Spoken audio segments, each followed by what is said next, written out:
আসসালামু আলাইকুম ওয়া রাহমাতুল্লাহি ওয়া বারাকাতুহু।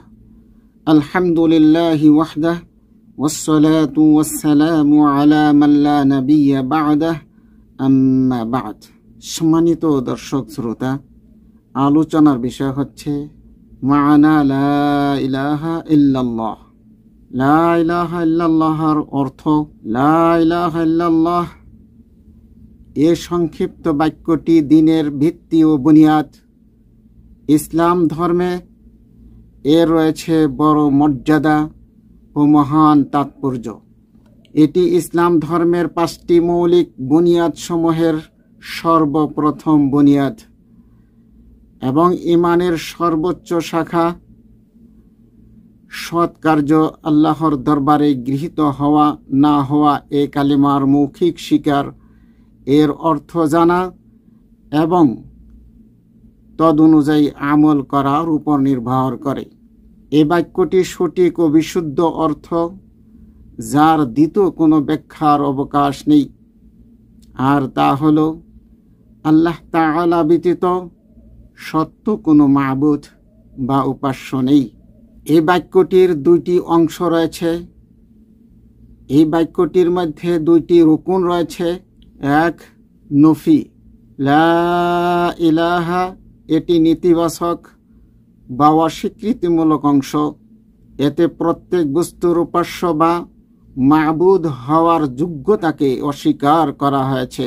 2, ইসবাত ইল্লাল্লাহ,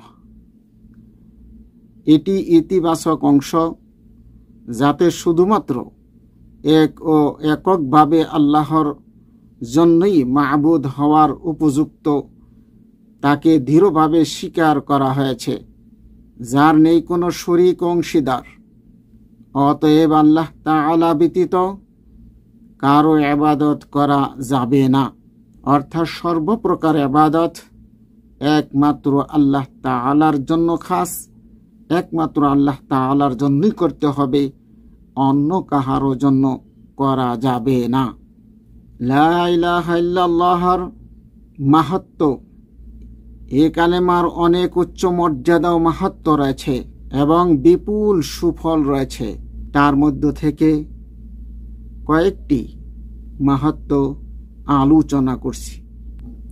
1, এই কালেমাটির জন্য মানুষ ও জিন জাতিকে সৃষ্টি করা হয়েছে।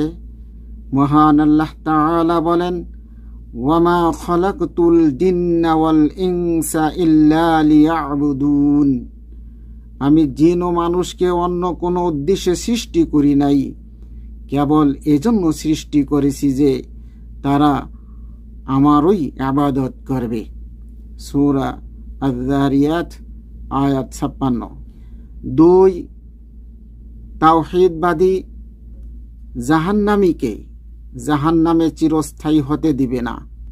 হাদিসে এসেছে, রাসূলুল্লাহ সাল্লাল্লাহু আলাইহি ওয়াসাল্লাম বলেন, যে ব্যক্তিকে জাহান্নাম থেকে বের করে আনা হবে, যে লা ইলাহা ইল্লাল্লাহ পড়েছে এবং তার অন্তরে যব পরিমাণ কল্যাণ আছে, আর সে ব্যক্তিকেও বের করে আনা হবে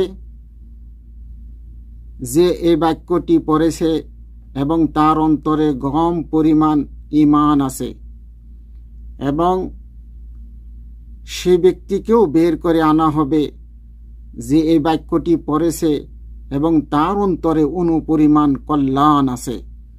বুখারী ও মুসলিম। 3, এই কালেমাটির প্রচারের জন্যই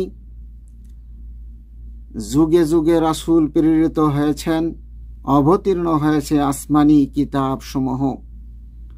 মহান আল্লাহ তাআলা বলেন, ওয়ামা আরসালনা মিন ক্বাবলিকা মির রাসূলিন ইল্লা নূহি ইলাইহি আন্নাহু লা ইলাহা ইল্লা আনা ফা'বুদুন।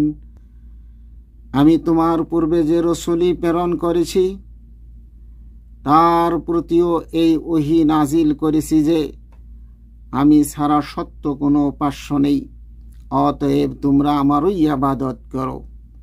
সূরা আম্বিয়া আয়াত 25।